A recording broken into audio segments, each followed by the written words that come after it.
Euh, Merci à Nathalie Croiset et à ses invités d'avoir éclairé de la manière d'employer la réglementation comme levier de transformation. Il est facile de ne voir en ces règles qu'une contrainte, mais il faut garder en tête qu'elles sont en fait la clé du maintien d'une activité économique sur une planète inhabitable. Il n'y a plus de clients. De la même manière, on ne fait pas de business sur une planète morte. La biodiversité est donc un enjeu clé pour les entreprises et c'est le sujet de notre prochain panel organisé en partenariat avec Auré. Je m'apprête à laisser le plateau à nos prochaines intervenantes. Je me permets de vous rappeler que si vous souhaitez poser des questions aux membres du prochain plateau, vous pouvez le faire en vous servant de l'application Slido. Pour cela, il suffit d'aller sur slido.com, qui s'écrit slido.com, et je ne sais toujours pas le prononcer, et de rentrer le numéro de la session pour avoir accès aux questions-réponses dédiées à la biodiversité. C'est le prochain sujet du panel et pour cela, je laisse le plateau à Sylvie Gillet, directrice du développement, responsable biodiversité et économie chez Auré. Sylvie, c'est à vous.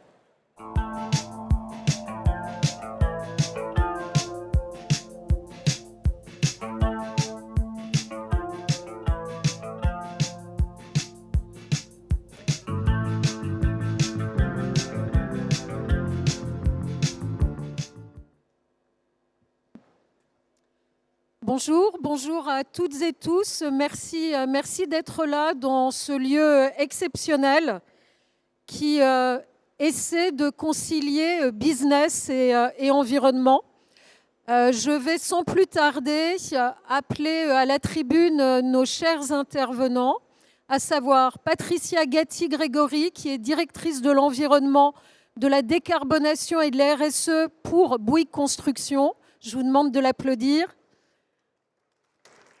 Lina Dechamps, responsable du développement durable du groupe Michelin. Lina. Et Maude Lelièvre, présidente du comité français de l'UICN, déléguée générale des Écomères, experte internationale pour la UCN. Et enfin, Michael, je veux toujours l'américaniser, Michael Van Kunsem, président et fondateur de Biodiversity. Donc, première chose, on a choisi un titre provocateur, Biodiversité, pas de business sur une planète morte. En fait, je l'emprunte directement à la directrice exécutive de Business for Nature, Eva Zabé, qui est suisse et qui a l'habitude de commencer ses interventions lors des COP biodiversité par cette adresse qui est « No business on a death planet ». Ça marche mieux en français, c'est pour ça qu'on a gardé « business ».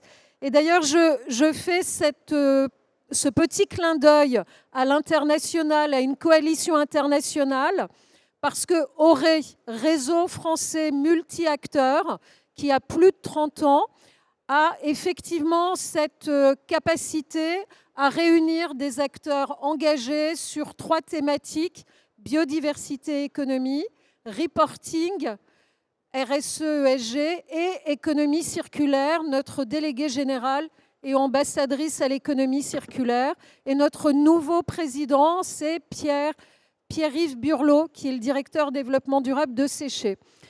Donc, ce que je voulais vous dire, c'est que sur la biodiversité, il est important de tenir tous les niveaux, donc le local, le national, l'international, et aussi d'avoir une pensée qui embrasse aussi bien les territoires, les différents types d'écosystèmes. Nous n'avons pas la tonne équivalente carbone pour la biodiversité, et c'est tant mieux. Nous avons beaucoup d'approches. Là, ce qu'on voudrait vous faire passer comme message aujourd'hui, c'est qu'il faut créer des collectifs. Il faut créer des collectifs d'acteurs intéressés, de types d'organisations. Et regardez cette plateforme, regardez cette tribune. Alors, on a un seul garçon aujourd'hui, mais la diversité est là, pas tellement au niveau de la couleur de peau, mais en tous les cas, sachez qu'on est tous issus de pays, de nationalités différentes et on a aussi des positions qui font en sorte de pouvoir être conciliées ensemble. Donc je vais commencer sans plus tarder et poser une question qui peut paraître un peu naïve en apparence à Maude Lelièvre. Maude, merci beaucoup d'être là. Tu as un emploi du temps surchargé et c'est bon signe pour nos sujets. Tu as participé à la COP16 biodiversité qui a eu lieu à Cali du 21 octobre au 1er novembre. Tu y étais, tu as mis vraiment les mains dans la terre, ce que je ne veux pas dire le cambouis. Je n'aime pas trop le cambouis. Qu'est-ce que cette COP16 a pu apporter de positif aux enjeux biodiversité? Est-ce que c'est une good COP ou est-ce que c'est une bad COP? Question difficile. Merci Sylvie, en tout cas, de ton invitation. J'allais dire c'est une COP pleine d'espoir, hein, mais qui a été déçue, où on a été assez déçus par les conclusions. Pleine d'espoir parce que dans la stratégie, et après la réunion de Kunming-Montréal, l'idée, c'était vraiment de pouvoir déployer ces NBSAP, ces stratégies nationales pour les États. Et ça fait partie des résultats positifs, le fait qu'un certain nombre d'États, y compris dans les pays du Sud, les pays les plus pauvres, ont développé soit des stratégies, soit des objectifs. Plus de 100 pays sortent de cette COP avec des stratégies nationales ou des objectifs nationaux. Donc 119. Alors 100 pour les objectifs et un nombre plus restreint 44. pour les stratégies nationales. Ça fait partie des éléments positifs parce que, évidemment, si on ne veut pas que les COP restent du plaidoyer, de la déclaration, il faut que ça puisse ensuite impacter les territoires. Et j'allais dire, dans les nouveautés, il y a aussi ce qu'ont fait les entreprises.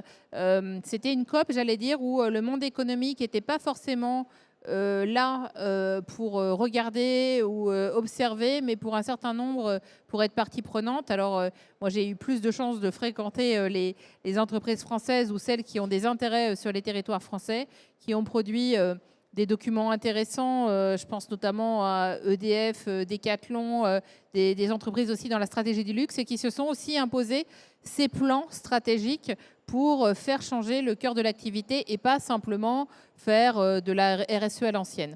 Donc pour moi, c'est les éléments positifs. Et puis, sans doute parce que je représente l'UICN, le fait de pouvoir intégrer les peuples autochtones dans la décision sur les ressources qui sont sur leur territoire, avec lesquelles ils ont un lien de survie, mais aussi un lien culturel. C'est une partie de leur culture. Pouvoir créer ce lien particulier, les laisser exister dans la gouvernance, fait partie des choses importantes. Et puis une COP de déception, je ne comprends pas que presque plusieurs décennies après Rio, on puisse, quand on est des États puissants et riches, quitter une COP sans faire l'effort de trouver un accord. C'est la première fois que c'est arrivé et je pense que c'est un mauvais signal parce que ça veut dire qu'à partir du moment où on va être en désaccord avec les pays du Sud, en désaccord avec les mécanismes de financement, il suffira de sortir de la salle pour faire tomber le quorum et ça, c'est pas possible en termes de négo. Alors, qui avait entendu parler de cette COP16? Donc déjà, c'est bien, c'est bien. Vous savez qu'il existe des COP climat. Il y en a une qui vient de s'achever à Bakou et qui ne s'est pas très bien finie. Et donc précédemment, il y avait cette COP organisée par la Convention sur la diversité biologique. Donc on ne va pas rentrer dans la technique des COP biodiversité, mais est-ce que tu peux nous rappeler les sujets sur lesquels tu es particulièrement intervenu pendant cette COP16? Parce qu'en fait, il y avait cet accord cadre mondial signé à Montréal qui s'impose aux 196 parties, dont l'Union européenne, donc 195 États et l'Union européenne. Et on devait pouvoir faire en sorte que ces 23 cibles puissent être mises en œuvre, puissent être financées et que l'on trouve des mécanismes originaux de financement où on allait venir chercher le soutien des acteurs privés. Est-ce que tu peux nous dire, toi, dans les salles de négociation, sur quel sujet tu es intervenu, tu as poussé? Moi, ça m'intéresserait que tu nous parles, par exemple, du One Health, pour d'une seule santé. Peut-être que tu nous dises 2 mots sur le fonds Cali, sur les DSI. très rapidement. Alors, tu l'as très bien rappelé. En fait, peut-être juste un éclairage pour ceux qui sont moins familiers que nous des COP. Lorsqu'il y a des COP, des réunions internationales, pendant des mois, il y a des réunions préparatoires de travail. Nos objectifs en tant qu'ONG, c'était de travailler sur les cibles avec des amendements, comme sur un texte classique qu'on pourrait amender parce qu'on n'est pas d'accord totalement sur ce qui est écrit. Et ensuite, il y a des salles de négociation par sujet au moment de la COP. Et les ONG ont ce qu'on appelle des position papers, des papiers. C'est le cas aussi pour le monde économique, qui dit un peu ce qui est important pour eux et ce qu'on souhaite pousser. Et donc, l'UICN avait 3 sujets issus, je vais parler pour l'UICN, mais après on pourra peut-être de parler de façon plus générale. 3 sujets qui étaient importants. Un sujet qui reste récurrent, qu'on a beaucoup porté à la COP à Kunming, c'est faire en sorte que les subventions néfastes à la biodiversité disparaissent. En gros, qu'on arrête d'attribuer des fonds, soit des bailleurs mondiaux, soit des subventions qui peuvent être des subventions publiques, celles de l'Europe, celles de la France, pour l'État français, qui détruisent la biodiversité, c'est-à-dire qu'on finance des solutions qui sont négatives. Concrètement, pour éclairer, ça peut être les pesticides, le financement d'infrastructures, le financement de thoniers de pêche qui vont détruire le fond des océans. Donc, c'est beaucoup de solutions qui peuvent être valables pour l'économie, parfois valables pour le climat, mais pas valables pour la biodiversité. Ça, c'est un sujet, et je pense que ça fait partie des sujets qui sont pas... qui n'intéressaient pas tellement à cette COP de Cali, qui sont passés en second plan alors que ça reste un sujet extrêmement important. Deuxième sujet, on a un sujet d'éducation et de dissémination de connaissances. L'UICN a beaucoup travaillé à la journée Education Day. À la COP, il y a des journées un peu thématiques qui permettent, je pense que tu reviendras sur celle sur l'économie, mais qui sont des journées où chacun présente un peu ses positions. On va voir aussi les négociateurs essayer d'éclairer, essayer d'avancer, essayer de faire des amendements en temps réel. Donc on a beaucoup participé avec l'idée qu'il fallait qu'on ait des plans d'éducation mondiale, pas en mode plaidoyer, mais avec des obligations contraintes pour les États dans l'éducation, dans la formation continue, dans les obligations aussi pour les entreprises. Sujet qui n'a pas non plus été beaucoup suivi. Et ensuite, il y avait un débat sur l'attribution des bénéfices des ressources génétiques, donc sujet qui a été également longuement débattu. Ce qui est difficile quand on arrive à une COP où il n'y a pas de fin, c'est qu'on ne sait pas où ça aurait pu finir et finalement quels sont les gains réels. Parce que quand on finit une COP comme celle sur le climat, où il y a un texte qui est certes imparfait, mais il y a des avancées, on a des points de repère. Là, en n'ayant pas de texte final, on a abouti à des avancées qui restent des avancées parcellaires et finalement, il va falloir reprendre les négociations très vite cette année, mais on va perdre 2 ans sur le point d'atterrissage, même si les sujets, comme tu l'as évoqué par exemple sur One Health, sont avancés. L'idée qu'on doit avoir... on a des liens très forts entre la dégradation de l'environnement et les zoonoses qui peuvent être soit liées à de la destruction d'habitats, soit sur du trafic, soit sur de l'importation d'espèces exotiques envahissantes. C'est un sujet très fortement porté par la France, à la fois côté économique, mais aussi côté association et même côté État.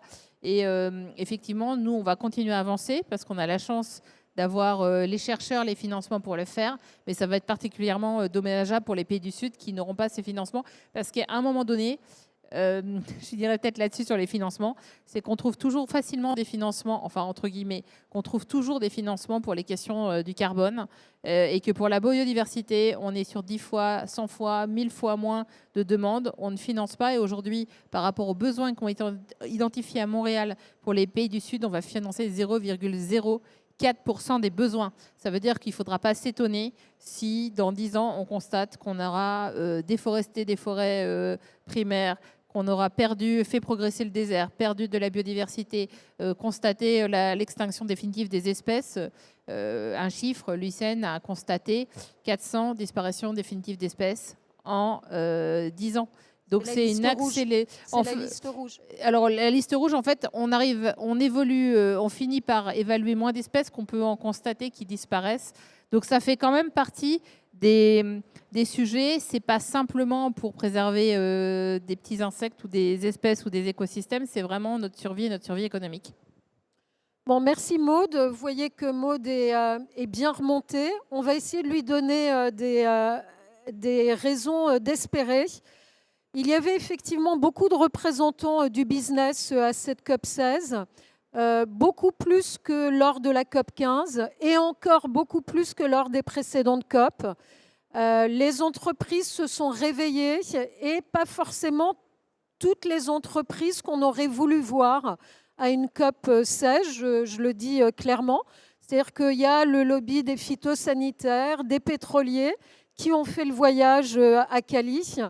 Et on a moins vu les progressistes, les pionniers, pouvoir prendre la parole. Donc là, c'est aussi quelque chose qu'on va essayer de mieux travailler avec le secrétariat de la CDB et même des entreprises qui auraient dû faire le voyage.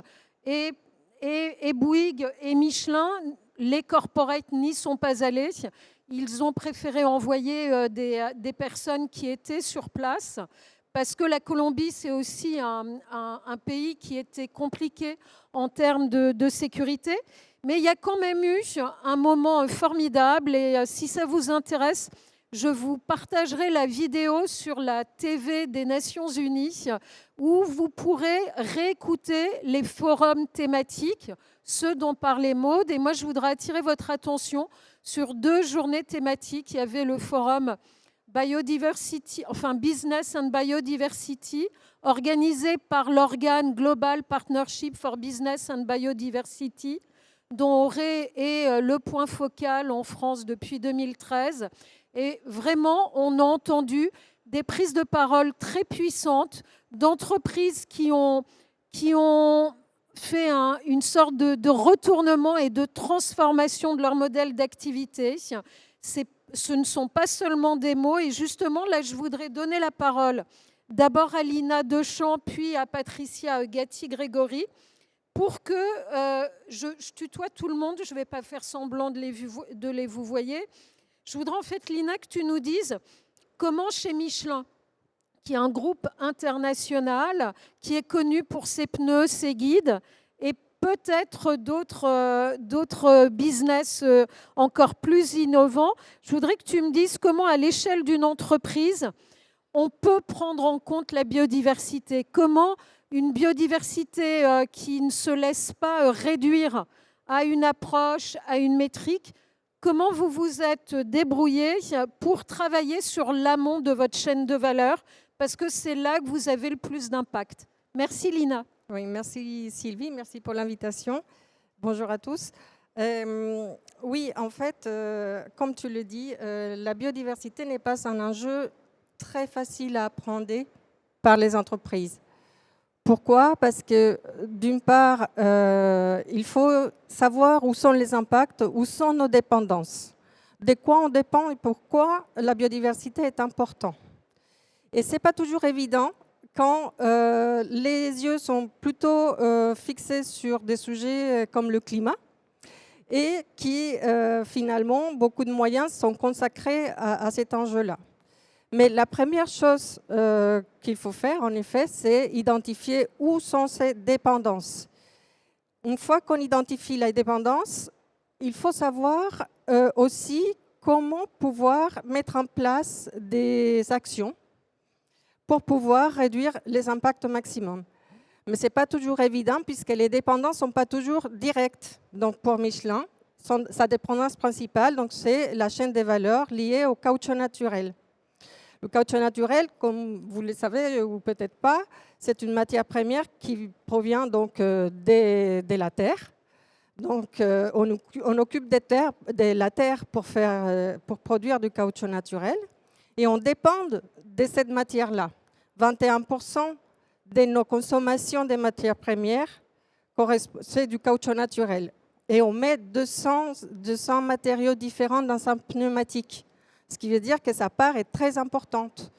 C'est une matière première qui n'est pas aujourd'hui substituable. On ne peut pas la remplacer puisqu'elle apporte des propriétés spécifiques aux pneumatiques qu'on n'arrive pas à retrouver avec d'autres élastomères synthétiques ou autres.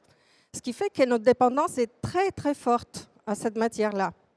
Mais le caoutchouc naturel, enfin, dépend de beaucoup de conditions pour qu'on puisse le produire. Et par exemple, j'aimerais bien vous parler aujourd'hui de la forêt. On dépend directement de la forêt. La forêt, et juste pour vous donner un exemple, Et la forêt est essentielle pour réguler le cycle de l'eau, tout simplement. C'est-à-dire qu'une forêt, à l'intérieur d'une forêt, on retrouve des réseaux d'eau souterraine et de surface qui viennent nourrir le sol avec cette eau, l'humidifier et générer de la végétation. Cette végétation, elle vient se poser sur le sol, qui vient le protéger donc, du soleil. Et comme il est protégé du soleil, l'évaporation se fait moins rapidement. Donc, qu'est-ce qui se passe? Ça provoque aussi, ça génère ça favorise en tout cas la croissance des arbres, des gros arbres qu'on retrouve dans la forêt. Et ces arbres viennent puiser l'eau avec ses racines au fond du sol qui est gorgé d'eau. Et ils les transpirent à travers les feuilles. En transpirant cette eau, ils créent de l'humidité, des nuages. Et puis ces nuages qui créent de la pluie abondante, généralement dans les zones des forêts, et notamment les forêts tropicales, là où se trouvent les plantations de caoutchouc naturel, et ben, ils viennent arroser à nouveau donc, la forêt, les sources d'eau, régorger les nappes et aussi arroser les plantations de caoutchouc naturel. Il n'y a pas d'arrosage dans le caoutchouc naturel, dans l'EVA. Donc on dépend absolument du cycle de l'eau. Et le problème, c'est que, comme disait Maud tout à l'heure, il y a de la déforestation, une déforestation qui, malgré le fait qu'on commence à prendre conscience, parce qu'il y a un enjeu déjà climatique fort, on continue à la voir disparaître. Et donc, c'est pour ça que Michelin a fait un axe principal, c'est la protection de la forêt à travers ses opérations propres de production de caoutchouc naturel, mais aussi en s'appuyant sur les fournisseurs de caoutchouc naturel. Chez Michelin, par exemple, nos productions de caoutchouc naturel, elles ne viennent couvrir que 8 à 12% de nos besoins de caoutchouc naturel. Ça veut dire que le reste, on l'achète à des fournisseurs qui sont pour la plupart des planteurs villageois, qui ont des exploitations de 4 hectares maximum. Et donc, c'est des milliers, des millions de producteurs de caoutchouc naturel qui vivent de cette forêt aussi, des 6 cycles de l'eau qui est produit par cette forêt. Et forcément, si on détruit la forêt, pas de forêt, pas d'eau. S'il n'y en a pas d'eau, pas de caoutchouc naturel. Mais en plus, les populations locales souffrent puisqu'elles ne puissent pas ni produire des produits pour leur alimentation, ni et leur économie se voit affectée. Donc c'est pour ça que Michelin a fait un axe principal et il y a 2 piliers dans son stratégie biodiversité. Le premier, c'est la mitigation des impacts liés à la déforestation. Donc depuis 2015, on s'est engagé... Atténuation. Pardon, atténuation, oui. Atténuation des impacts. Donc en 2015, Michelin, c'est le premier manufacturier de pneumatiques qui introduit dans sa politique caoutchouc naturel responsable un engagement de zéro déforestation. Et en 2024, dans le cadre du dispositif Act for Nature International, on prend l'engagement de prouver que 100% des volumes de caoutchouc naturel achetés par le groupe Michelin et utilisés par le groupe Michelin sont zéro déforestation. Et ça à un horizon 2030. Et ça, vous l'avez fait en partenariat avec une ONG qui n'est pas l'UICN, mais qu'on peut citer quand même. Oui, tout à fait. On a fait toutes ces études et on travaille depuis 2015 sur les questions des caoutchouc naturels avec le WWF qui nous accompagne aujourd'hui toujours dans la construction et la mise à jour et toute cette actualisation de notre feuille de route biodiversité. Parce que c'est un sujet en plus qu'on découvre de plus en plus. Et on se rend compte qu'il faut continuer à travailler sur la biodiversité, à mieux comprendre les enjeux pour pouvoir agir correctement. Donc, on a ces engagements de réduction de l'impact lié à la déforestation, mais on a aussi le deuxième pilier qui est la contribution. Parce qu'il ne s'agit pas simplement de passer à des pratiques plus durables. Si on passe simplement à des pratiques plus durables, on n'arrivera pas à restaurer la biodiversité, qui est un des objectifs du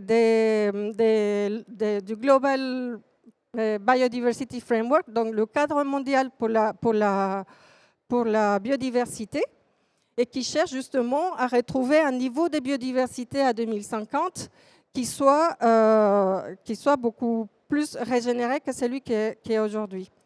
Et donc, c'est pour ça qu'il faut contribuer, et c'est grâce à son engagement citoyen, c'est comme ça qu'on a appelé cette stratégie de Michelin, l'engagement citoyen, et on a fait de la biodiversité des forêts un des axes principaux de cet engagement.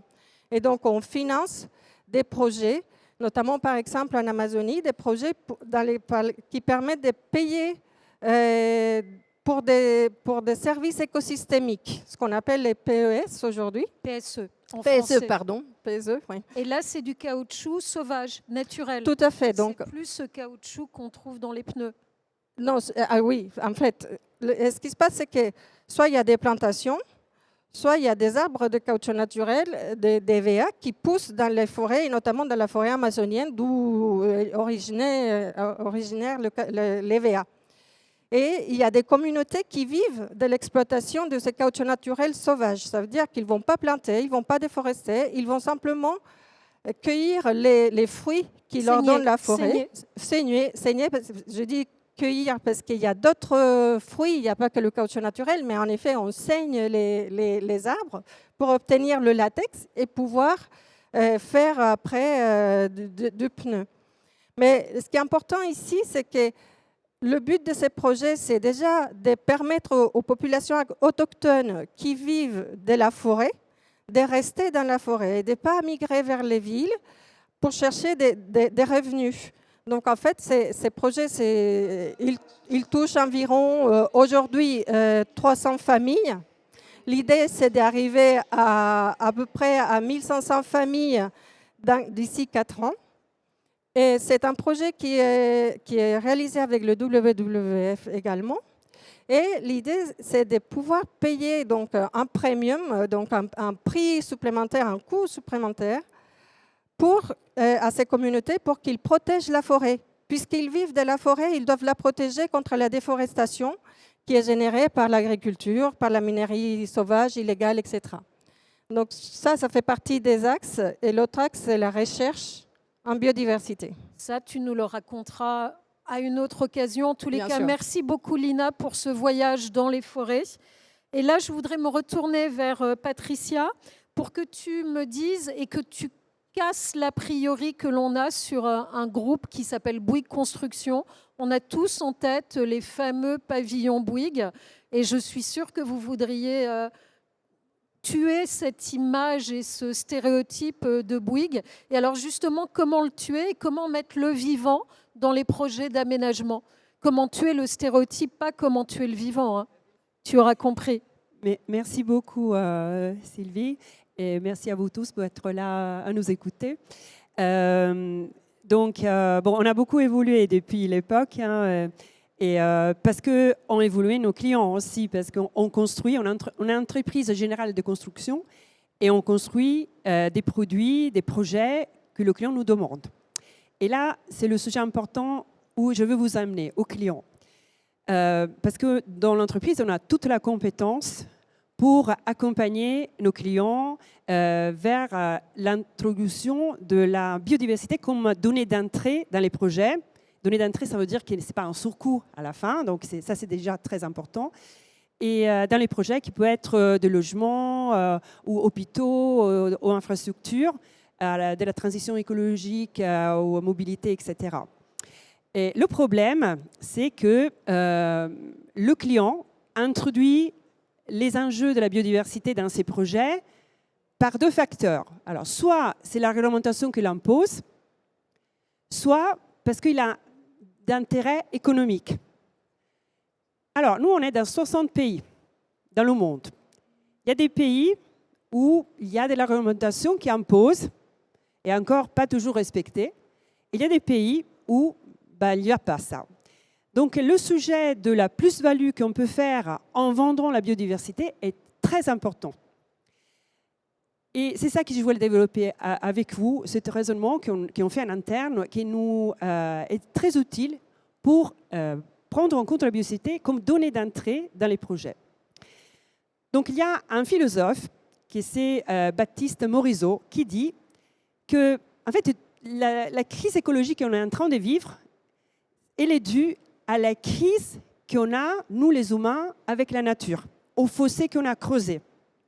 Et si vous réfléchissez bien, dans l'aménagement des territoires, nous les humains, on a une approche dominante sous la nature. C'est-à-dire tout ce qui est naturel, les sols, la biomasse, l'eau, sont soit des ornements, soit des nuisances. Et donc on s'est complètement détaché. Et ça a causé des problèmes parce que ça a fragilisé l'environnement. Alors, je ne vais pas vous parler de l'adaptation au changement climatique. On a sous les yeux l'exemple des Valences. Mais ça a fragilisé aussi les humains. Parce que plusieurs études scientifiques ont montré que dans les dernières années, la dépression a augmenté de 37% dans les pays les plus développés, ceux qui sont plus éloignés de la nature. Et aussi des problématiques des enfants, de l'hyperactivité, les troubles de l'attention, sont liés à cet écart, ce fossé qu'on a creusé avec la nature.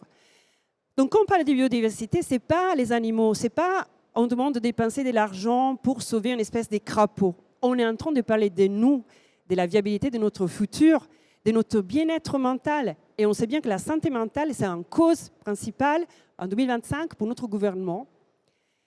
Et ça fait partie de la qualité de vie. Donc, si on vient à l'argent, parce que là, on en parle de ça, comment on peut vendre la biodiversité? Eh bien, on regarde aux clients de nos clients. Et nous, on a des clients privés. Donc, les clients de nos clients sont ceux qui vont acheter ces projets. C'est bien. Et on a les clients publics. Et c'est les citoyens, c'est les électeurs. Donc là, je vous parle de citoyens, électeurs, consommateurs. Et c'est ça qu'il faut viser.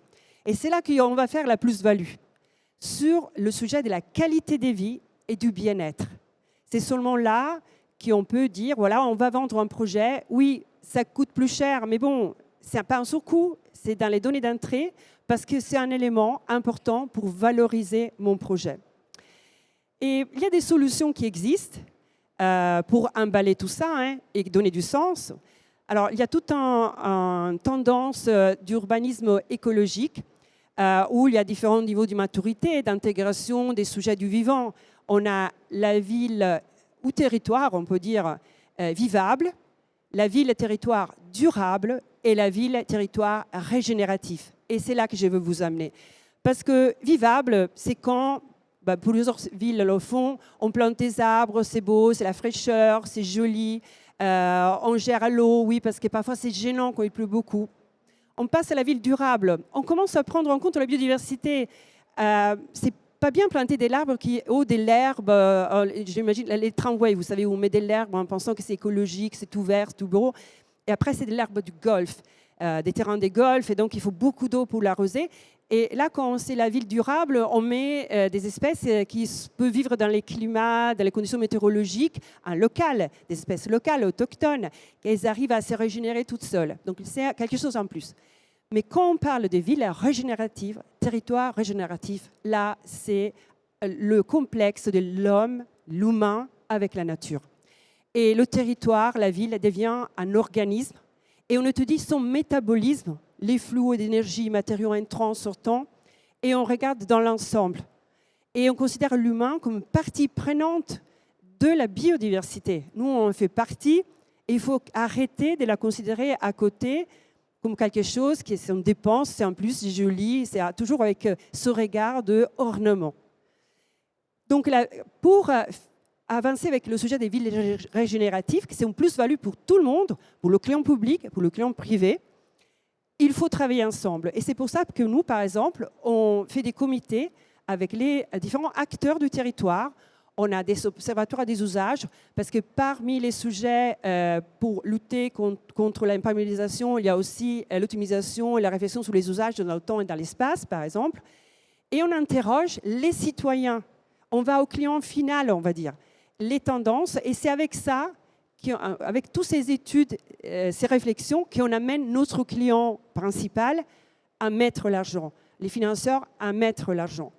Et tout ça, ça a pu évoluer parce qu'on a aussi des équipes multidisciplinaires. Dans les équipes de développement durable, on a aussi un anthropologue. On n'oublie pas l'homme. En fait, oui, il y a l'environnement, il y a l'expert en chimique, en physique, etc., de la biodiversité, de l'eau, des sols, etc. Mais il faut un expert aussi de l'humain, parce que c'est hyper important pour porter tous ces sujets. Parfait.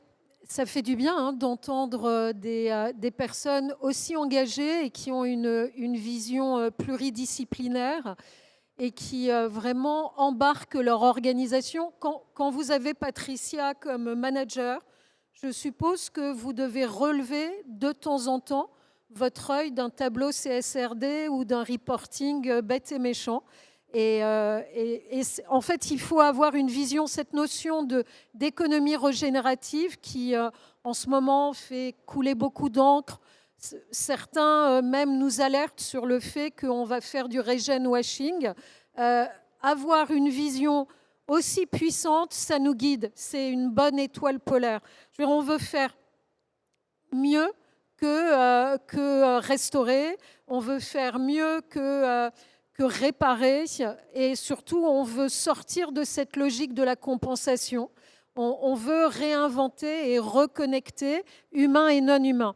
Et justement, à propos des non-humains, je vais passer la parole à l'homme de la situation. Et je suis très contente que Biodiversity ait accepté de témoigner pour différentes raisons. Ça fait longtemps que je suis vos travaux et que je sais que vos solutions business sont fondées scientifiquement. Et aussi, quelqu'un de très proche de toi, Loïc, qui s'appelle Loïc Van Cutsem. Donc, je suis à peu près persuadée que c'est une affaire de famille. Loïc représentait Biodiversity à la COP16 et vous avez fait partie des très rares projets à être élus par la Convention sur la diversité biologique pour être montré, affiché en zone bleue, donc la zone des négociateurs.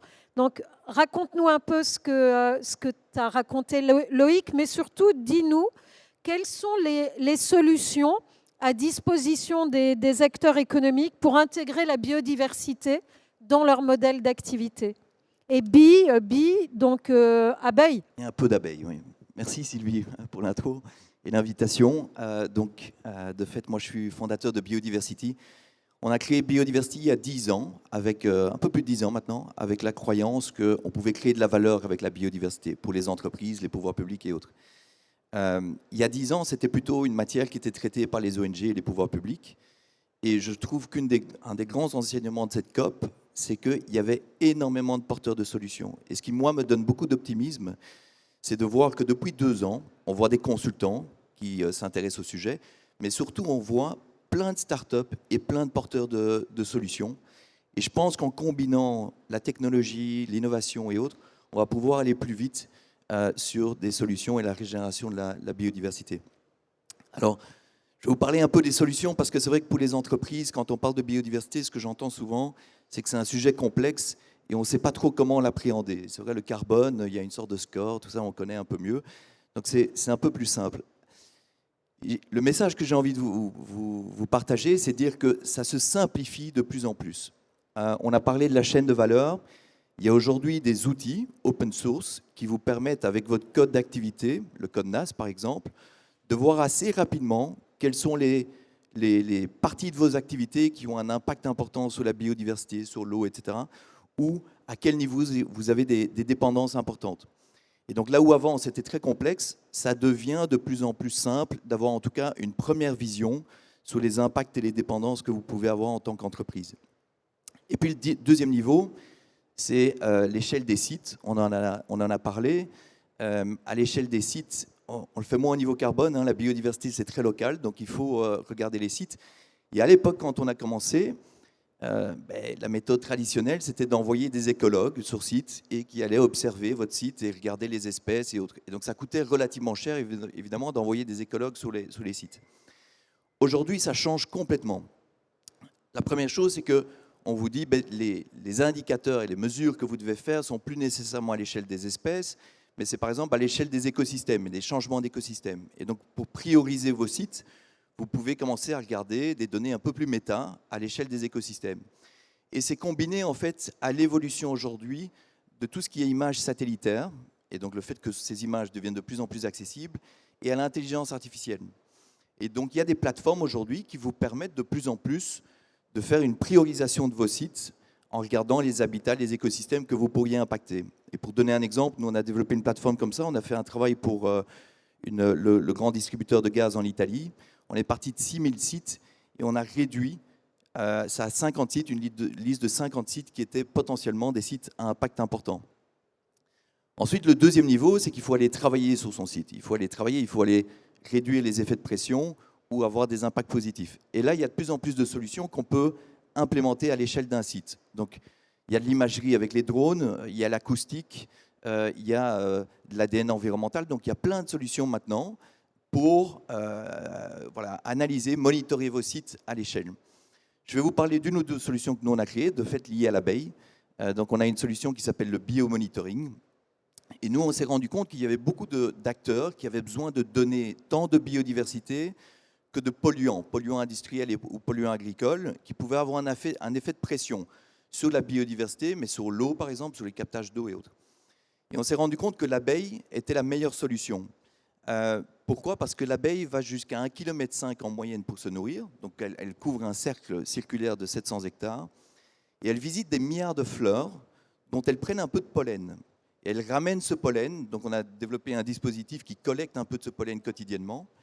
Et dans ce pollen, en fait, le pollen, il fixe les polluants et il contient l'ADN des plantes. Et donc, à travers l'analyse du pollen, on peut voir tout ce qu'il y a comme diversité végétale, à quel moment il y a des carences, de quel type. On voit ce qu'il y a comme polluants agricoles, donc les pesticides, les métaux lourds, les nitrates et autres. Et on voit les polluants industriels, donc les PFAS, les HAP, etc. Et en fait, donc, c'est la solution la plus simple, la moins coûteuse, pour faire un bilan de la biodiversité végétale et de la pollution qui peut impacter cette biodiversité, mais voire même d'autres activités et qui présentent des risques. Et donc voilà, cette solution est déployée aujourd'hui mondialement. Elle permet à des entreprises dans des secteurs agroalimentaires, immobilier, énergie, recyclage et autres, de vraiment faire un bilan et d'agir. Et ensuite, elle crée de la valeur avec cette donnée. Comment? En agissant sur leur site, évidemment, mais en partageant aussi souvent la donnée aux parties prenantes. Et donc, elles le font avec des municipalités pour faire des partenariats privés-publics et agir ensemble, avec des citoyens, avec d'autres entreprises, avec des investisseurs et autres. Et donc, à travers cette donnée, ils prennent vraiment des actions de terrain pour améliorer les choses, notamment avec les communautés. Il y a par exemple de plus en plus aujourd'hui le sujet du sol. La biodiversité des sols dans le monde agroalimentaire est un tout nouveau sujet. Donc, comment, à travers la biodiversité des sols, on peut voir la capacité du sol à séquestrer du carbone, à libérer du phosphore, à combattre les maladies, etc. Donc, c'est des sujets absolument essentiels pour l'agriculture de demain et qui sont assez méconnus encore. Et donc, il y a de plus en plus de solutions, c'est ça le message, pour monitorer, pour prendre des actions. Et donc, je suis très optimiste sur l'évolution à ce niveau-là. Merci, Michael. Tu ne nous as pas dit si Loïc avait été content de sa COP16. Alors, Loïc était content parce que déjà, la Colombie est magnifique. Donc, ça c'est la première chose. Et puis, il était content parce qu'il y avait énormément d'activités. Donc, beaucoup d'entreprises, beaucoup de rencontres, beaucoup de sujets passionnants, notamment sur les crédits biodiversité dont on va parler, je pense, et d'autres débats qu'il y a un peu dans le monde de la biodiversité aujourd'hui. Donc, il était ravi de tout ce qui se passait. Voilà, c'était comme une ruche avec énormément d'acteurs qui se rencontraient. Donc, ça, c'est le principal, je pense, aujourd'hui. Merci. Donc, on s'approche de la fin. Je vais laisser le mot de la fin à Maude. Mais je vous rappelle que vous pouvez poser des questions grâce au Slido qui vous a été proposé. Je ne sais pas si on pourrait remettre la slide avec le code. Parce que là, on a juste une petite question qui nous est parvenue. Et voilà, c'est ça. Alors, donc, Maude, est-ce que tu te sens un peu mieux après avoir entendu ces témoignages, bon, qui ne sont, tu vas me dire, ce ne sont que des prises de parole, mais derrière, j'espère que tu auras compris qu'il y a des engagements smart, il y a des actions, parce que ce qui compte plus que le technosolutionnisme, le fait qu'on a bien compris ses impacts et ses dépendances, c'est d'agir concrètement sur le terrain, c'est que les entreprises acceptent de passer à l'action pour remettre en harmonie leur modèle d'activité avec la biodiversité, que soient construites des trajectoires de réduction de leurs impacts. Donc justement, est-ce que tu es un peu plus réconforté ou tu penses que ça va de mal en pis et que de toute façon, on va transformer la biodiversité en business et ça va être catastrophique? Dis-moi. Je ne sais pas si c'est grave de transformer une partie, en tout cas de nos enjeux, pas forcément de la biodiversité, mais nos enjeux en business, parce que ce qui manque aujourd'hui, enfin ce qui est difficile aujourd'hui, c'est qu'on est face à une politique qui est faible. C'est-à-dire qu'il est toujours plus facile d'aménager un centre commercial que de préserver des terres pour un élu local, de construire des places en crèche, que de faire une friche. Et en fait, il faut qu'on arrive à prendre la mesure de ce que c'est ce capital naturel pour nous dans le Nord et pour eux aussi dans le Sud, parce que sinon, et alors là c'est là où tu vas pas me trouver optimiste, sinon de toute façon il faudra gérer des famines, des migrations, la perte de ressources. Moi je suis contente que les gens soient autour de la table. On en a eu notamment avec toi qui animait quand même plusieurs forums et groupes de travail sur la biodiversité et l'économie, plusieurs exemples réussis. Moi, j'allais dire, il y a 3 choses qu'il faut absolument qu'on intègre. C'est peut-être pour faire le débat et le bilan l'année prochaine à Polytech.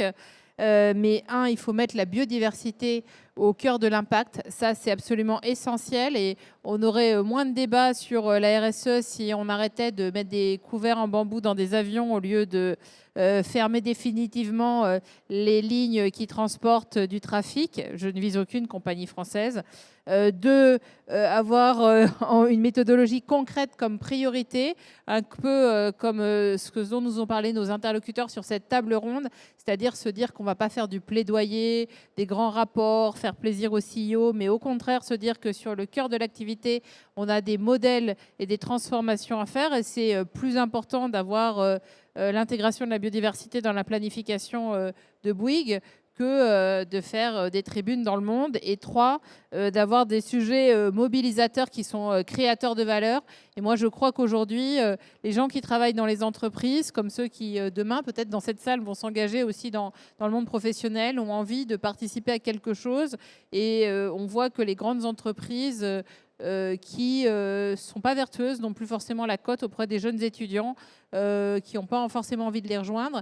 Moi, je crois qu'on est partie prenante de cette création de valeur, collectivité locale, entreprises et citoyens, et que vous êtes à la fois le consommateur qui a été évoqué tout à l'heure, mais vous êtes aussi l'acteur qui votait.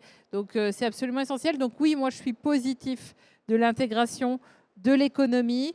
Et puis, je finirai juste sur une chose, parce qu'il faut toujours revenir à ceux qui font.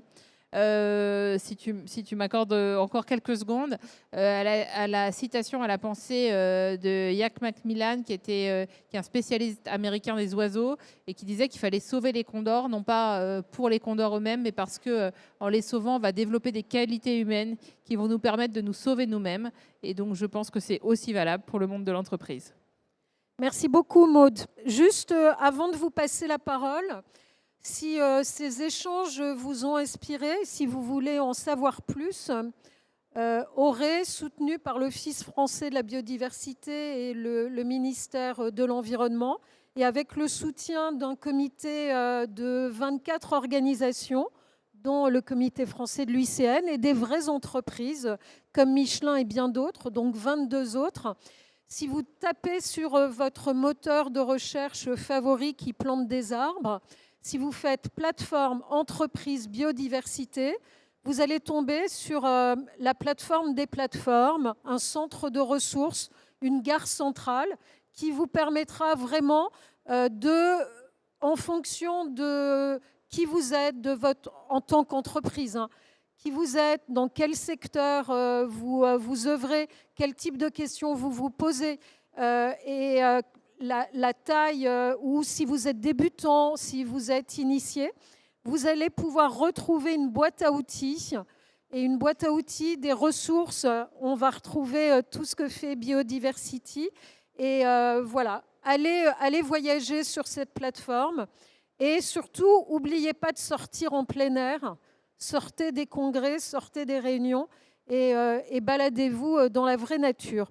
Voilà la dernière recommandation que je voulais vous faire avant qu'on puisse prendre vos questions. J'en vois une seule pour le moment et qui... ah non, j'en vois deux maintenant, c'est bien. J'en vois une qui est adressée plus particulièrement à Lina pour le groupe Michelin. On te demande quelle est la part de financement des projets de protection de la forêt dans les investissements de Michelin. Je suppose que tu vas nous parler de la fondation d'entreprise. Pas seulement. Pas seulement. Pas seulement.